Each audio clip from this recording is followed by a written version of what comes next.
सुनिएगा, जब सूक्ष्म शरीर निकल जाता है, उसमें आत्मा प्रवेश कर जाती है, तो उसे यमदूत पकड़ कर ले जाते हैं और यमराज के सामने हाजिर करते हैं। यमराज उनके सामने एक बहुत बड़ी टीवी वहां पर लगी है और वह टीवी पर आपने जन्म से लेकर मृत्यु तक जो जो किया है, अच्छा बुरा पुण्य पाप सब कुछ उस टीवी पर दिखाई पड़ता है। यमराज भी एक रिकॉर्डिंग अपने पास रखते हैं ना,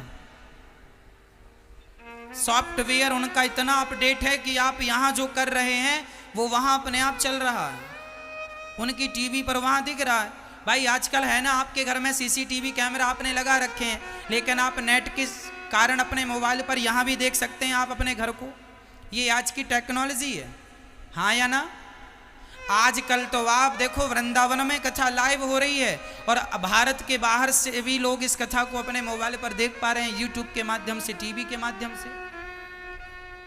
तो कथा यहां हम बोल यहां रहे हैं और यही बात आप अपने घर पर सुन रहे हैं। ये आज की टेक्नोलॉजी ही तो है, ये आज का विज्ञान ही तो है। यदि आज का इंसान इतना एडवांस है तो विचार करो, जिस परमात्मा ने तुम्हें बनाया है वो ईश्वर कितने एडवांस होंगे। केवल तुम ही सॉफ्टवेयर नहीं बनाते हो, परमात्मा भी बना के रखे हैं पहले से।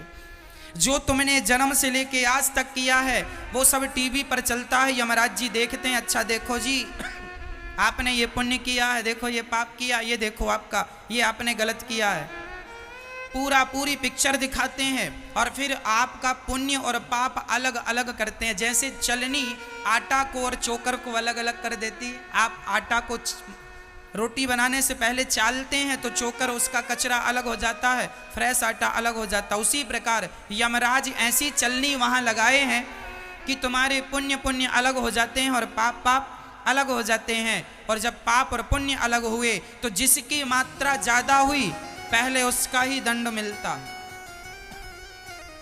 यदि आपके पाप ज्यादा निकले, माना कि आपके 5 किलो पाप निकले, तो 5 किलो पाप का दंड क्या मिलेगा? 84 लाख योनियों का चक्कर। फिर से आपको क्या करना पड़ेगा? 84 लाख योनियों में जाना पड़ेगा। ये 84 लाख योनियां क्या है? कुत्ता, बिल्ली, गधा, बकरा, बकरी, नाली का कीड़ा, चमगादड़, ये 84 लाख योनियों से आपको गुजरना पड़ेगा। भाई 10वीं क्लास में कोई बच्चा फेल हो जाए तो फिर पाठ 1 लेसन 1 आएगा कि नहीं आएगा? उसी प्रकार तुम फेल हो गए तो फिर 84 का चक्कर लगाओ। 84 लाख सीढ़ियां चढ़ने के बाद तुम्हें मनुष्य का शरीर मिलता है और इसमें भी लापरवाही कर गए तो फिर 84 का चक्कर। पाप का दंड है 84 लाख योनियां। और जब पूरा पाप दंड तुमने भोग लिया तो मरकर तुम फिर यमराज के पास जाओगे। यमराज जी कहेंगे क्यों जी आ गए? हाँ जी आ गए, अब बताओ क्या करें? अब पाप भोग लिए हो तो अब एक काम करो, अब क्या बचा है आपका? पुण्य। तो उस पुण्य के बल पर यमराज जी आपको मनुष्य बनाकर भेज देते हैं। ये जो आप लोग मनुष्य बने बैठे हैं यह आपके पापों का फल नहीं है। एक्चुअली आप सभी लोग अपने पापों का फल भोग कर आ चुके हैं। अब आप ये जो मनुष्य का तन पाए हैं यह आपके पुण्यों का फल है और आपके पुण्य के बल पर मनुष्य का शरीर मिला है। और इतने पुण्य इसलिए तो लिखा है ना, बड़े भाग्य मानुष तन पावा, दुर्लभ हो मानसो देहो देहि नाम क्षण भंगुरा।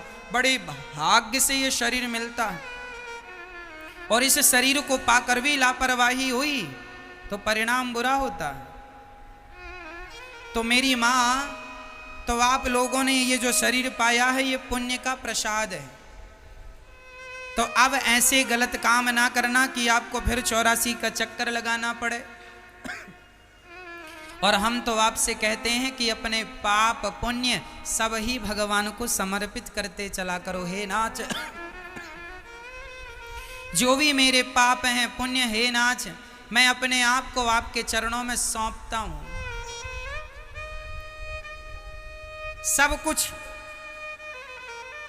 सब कुछ भगवान के चरणों में सौंप दो, सब कुछ दे डालो।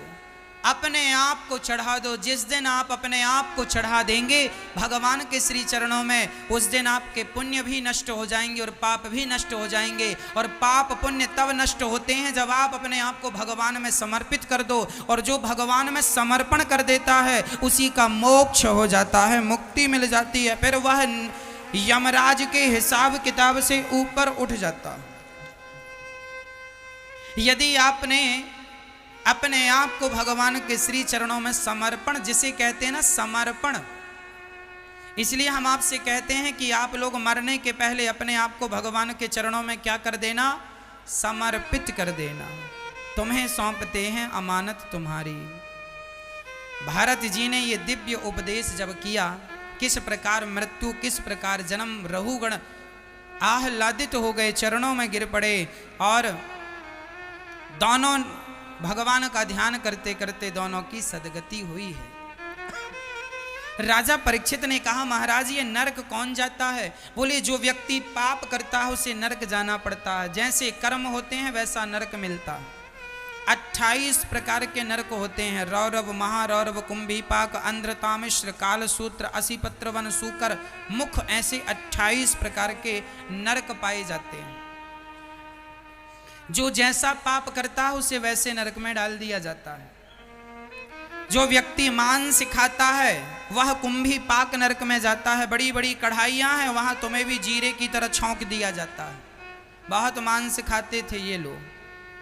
जो स्त्री पर पुरुष का संग करती है, जो पुरुष पर नारी का संग करते हैं, ऐसे लोगों को रौरव नरक में जाना पड़ता है। यहाँ क्या व्यवस्था है? वहाँ लोहे की बनी स्त्री बिल्कुल गर्म है, पुरुष बना लोहे का बिल्कुल गर्म है। उस गर्म स्त्री ने किसी पुरुष के साथ दुराचार किया है तो उस स्त्री को उस लोहे के बने पुरुष से चिपकाया जाता है, जो कि बिल्कुल लाल होता है, गर्म। और पुरुष ने किसी स्त्री के साथ गलत व्यवहार किया है, गलत संबंध रखे हैं, तो उस पुरुष को वहां नरक में ले जाकर लोहे का बना हुआ पुरुष होता है, लोहे की बनी हुई स्त्री होती है जो बिल्कुल लाल होती है, गरम, उससे चिपकाया जाता है। बहुत तड़पता है व्यक्ति, बहुत। यमदूत कोड़े पर कोड़े बरसाते हैं, बिना गिने लाखों कोड़े मारते हैं। इसलिए पाप ना किया करो। पापों का दंड तो देखो, आज ना सही कल, कल ना सही परसों भोगना तो पड़ेगा। तुम्हारे बाप दादों को भी भोगना पड़ेगा और तुम्हें भी भोगना पड़ेगा। को ना काहू को सुख दुख कर दाता, रामचरितमानस में स्पष्ट लिखा है। लक्ष्मण जी कह रहे हैं, को ना काहू को सुख दुख कर दाता, निज कृत कर्म भोग सब भ्राता। कोई किसी को सुख नहीं देता, कोई किसी को दुख नहीं देता। हर व्यक्ति अपने किए हुए अच्छे और बुरे कर्मों का फल भोगता है। पितामह भीष्म को बाणों की सैया पर लेटना पड़ा। क्यों लेटना पड़ा? पितामह जैसे दिग्गजों को क्या बाणों की सैया पर लेटना शोभा देता है?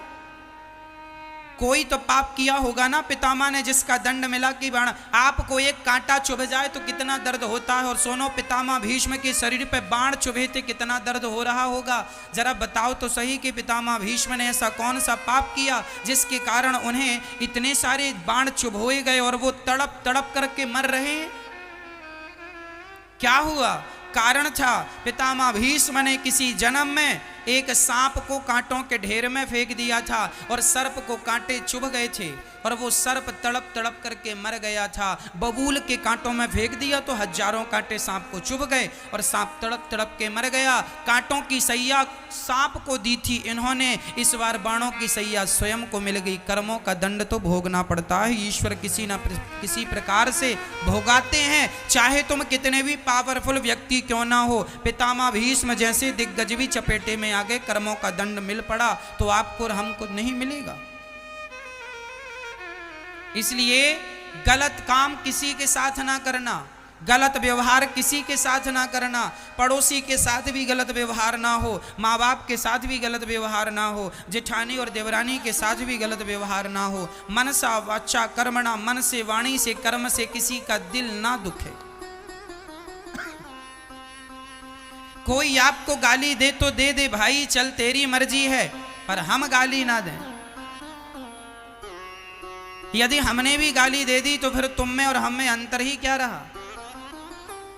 यदि कुत्ते ने हमें काटा और हमने भी कुत्ते को काट लिया तो फिर कुत्ते में और हम में अंतर क्या रहा? और आप लोग ऐसे ही करते हैं, आपकी सास गाली देती है तब आप भी देने लग जाते हैं। सास ने एक बार किया भौं तो बहू ने भौं भौं 2 बार। हम किसी से कम नहीं। ये व्यवहार कुत्तों वाला है जो आप कर रहे हैं। यह समझदार इंसान का व्यवहार नहीं है, यह समझदार प्राणी का व्यवहार नहीं है, यह आपकी समझदारी का परिचय नहीं है? फिर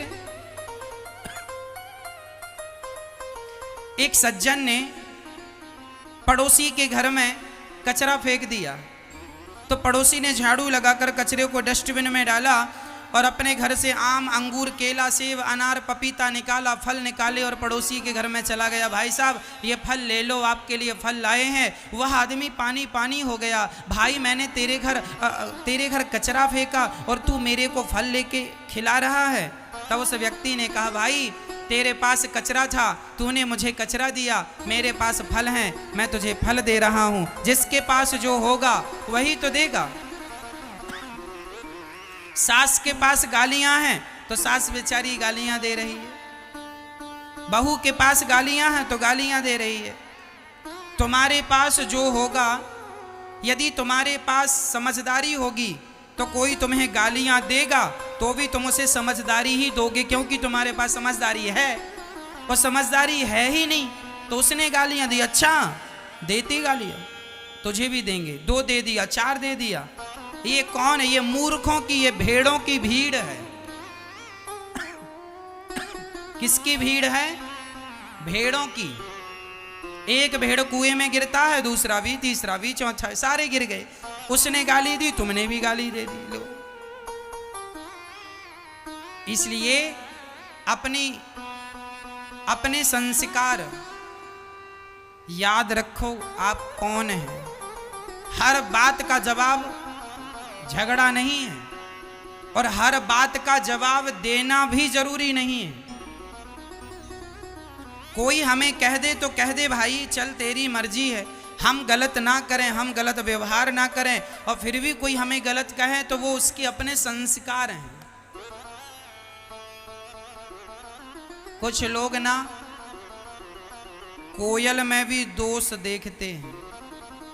देखने वाले तो कोयल में भी क्या देख लेते हैं? क्या देख लेते हैं? दोष। देखने वाले तो कोयल में भी दोष देखते हैं। अरे देखने वालों ने तो माता सीता में भी दोष देख लिया, तो आप में और हम में जमाना दोष देख रहा है। यह उनकी गलती नहीं है, बेचारों ने संस्कार ही ऐसे पाए, संस्कार ही ऐसे मिले हैं, उनकी गलती नहीं। उन्हें संस्कार ही ऐसे उनके माँ बाप ने दिए, इसलिए उन्हें दोष नजर आते। कोई बात नहीं, आप दोष देख रहे हैं, दोष ही देखो। देखो अपने अपने देखने का नजरिया है, कौन क्या देखता है। एक बार तालाब में एक बाज बैठा था।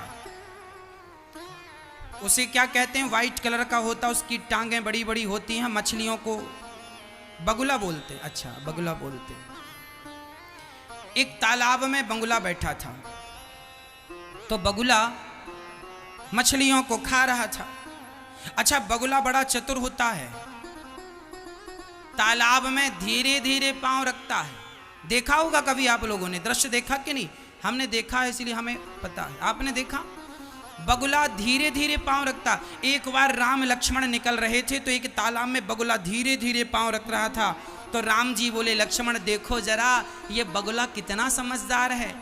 लक्ष्मण जी बोले, क्यों? बोले देखो पांव ऐसे धीरे धीरे रख रहा है कि कहीं इसके पांव में कोई मछली दबकर मर ना जाए। राम जी कह रहे हैं ये बड़ा धर्मात्मा है, धीरे धीरे चल रहा और बड़ा शांत है। लक्ष्मण जी ने कहा ये धीरे धीरे नहीं चल रहा, ये धीरे धीरे इसलिए चल रहा मछली ना भाग जाए, और ये चोंच बड़ी है, दबा के पूरी मछली जिंदा निकल जाता। राम जी आप बड़े भोले हैं, बगुला में भी आपको अच्छाई नजर आती है। राम जी को बगुले में भी अच्छाई नजर आती है, कुछ लोगों को हंस में भी बुराई नजर आती है। ये इसलिए होता है क्योंकि आप स्वयं जैसे होते हैं लोगों को वैसा देखते हैं। आप स्वयं जैसे होते हैं वैसा ही आप देखते हैं। यदि आप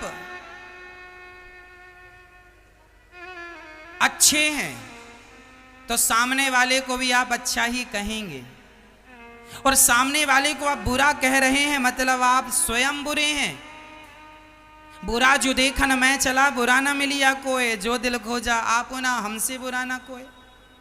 बुरे तो हम ही थे पर कहते रहे तुम बुरे हो, तुम बुरे हो, तुम बुरे हो। सामने वाले को हम बुरा बुरा कहते रहे, लेकिन कभी अपने गिरेबान में झांक कर नहीं देखा कि हम कितने बुरे हैं। इसलिए मेरी माँ, नरक से बचना चाहते हो तो अपने आप को भगवान के हवाले कर दो। किसके हवाले कर दो मैया? अपने आप को सौंप दो।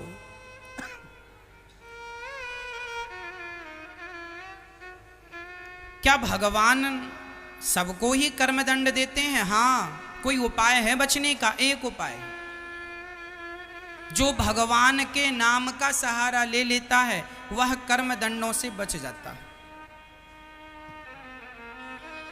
कोई बचा?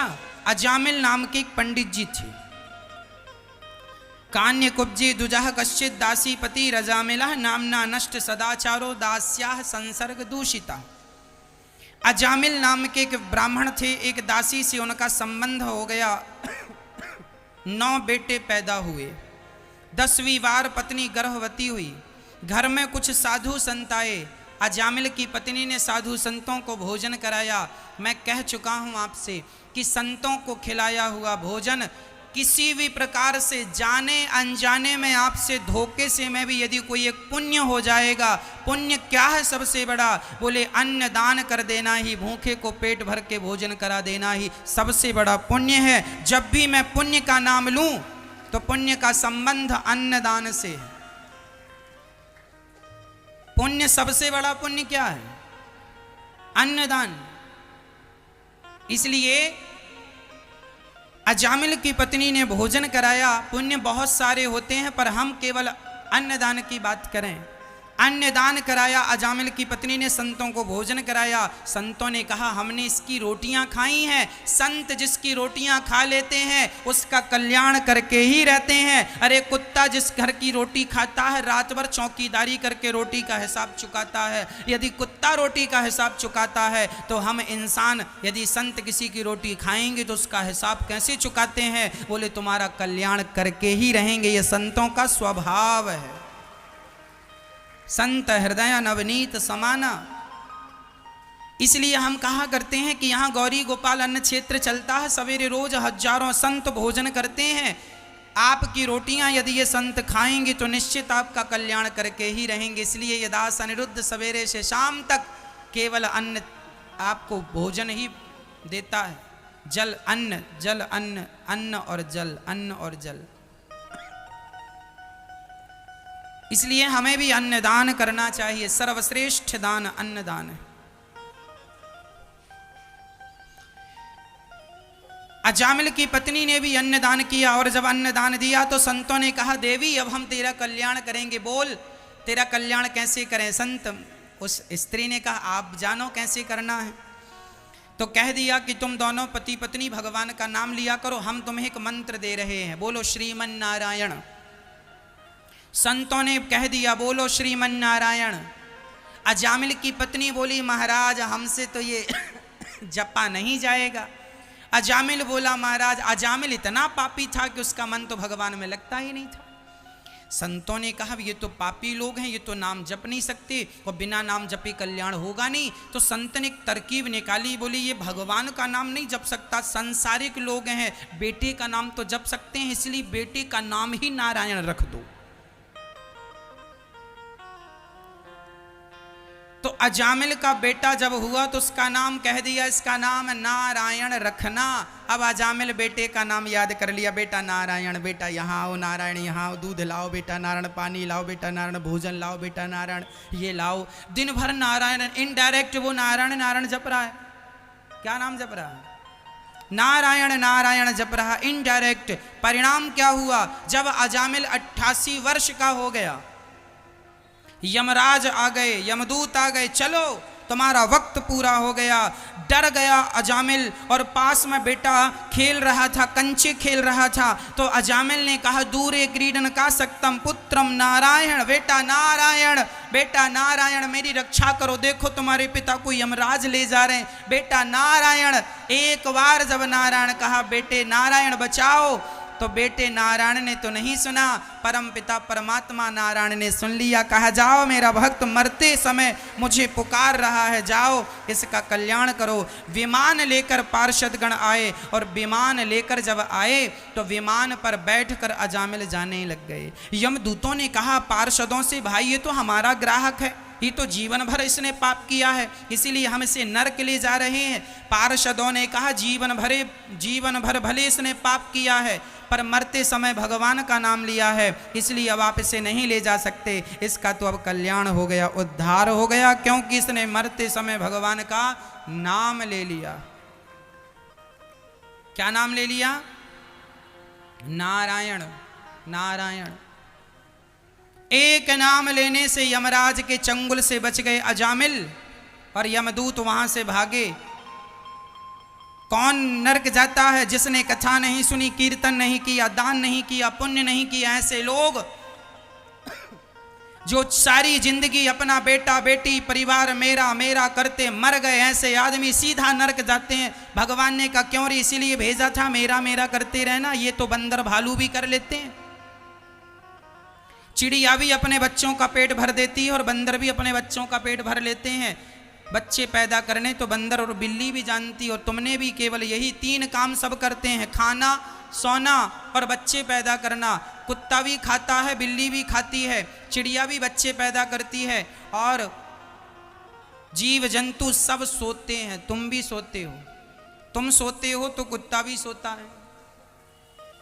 तुम बच्चे पैदा करते हो तो कुत्ते भी बच्चे पैदा कर लेते हैं। तुम खाते हो तो कुत्ता बिल्ली भी खा लेते हैं। ये 3 काम तो कॉमन सब करते हैं। तुम्हारा शरीर क्यों मिला है तुम्हें? केवल खाने के लिए, सोने के लिए, केवल बच्चे पैदा करने के लिए।